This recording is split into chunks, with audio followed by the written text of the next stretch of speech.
গিয়েছিলেন কুম্ভ মেলায় পুণ্য স্নানের উদ্দেশ্যে, কিন্তু আর ঘরে ফেরা হলো না তার।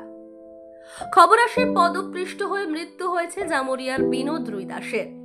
শুক্রবার সকালে বছর 42-এর বিনোদের নিথর দেহ কেন্দাফাড়ি গ্রামে ফিরতে উঠে কান্নার রোল। পরিবার কখনোই ভাবতে পারেননি যে বিনোদ আর কোনোদিনই ফিরবে না তাদের কাছে।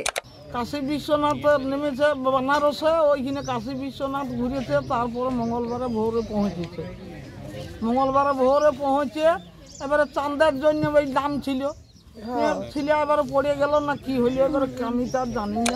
বিনোদের শ্যালক বিষ্ণু দাস জানান, আত্মীয় এবং আরো কয়েকজনের সঙ্গে কুম্ভে গিয়েছিলেন বিনোদ। মঙ্গলবার ভোরে পদপৃষ্ট হয়ে মৃত্যু ঘটেছে তার। ওইখানে আমার 21 সপ্তাহে গেছিলাম।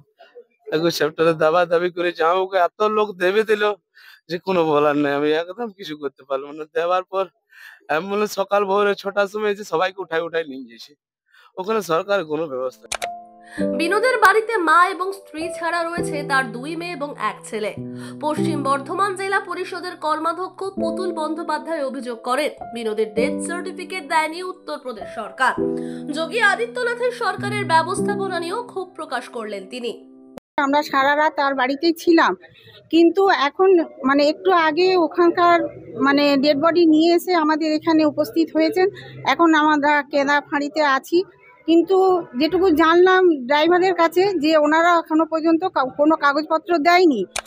সূত্রে খবর, কুম্ভ মেলায় পদপৃষ্টের ঘটনাস্থলে বিনোদের মোবাইল ফোন পড়েছিল। মোবাইলটি কুড়িয়ে পান রাজস্থানের এক বাসিন্দা। তিনি পরিবারের লোকদের ফোন করে খবরটি দেন। পরিবারের লোক পুলিশের সঙ্গে যোগাযোগ করলে তারা জানতে পারেন বিনোদ আর বেঁচে নেই, বিনোদের মৃত্যু হয়েছে। জয়ন্ত সাহার রিপোর্ট, আর ভেনাম নিউজ।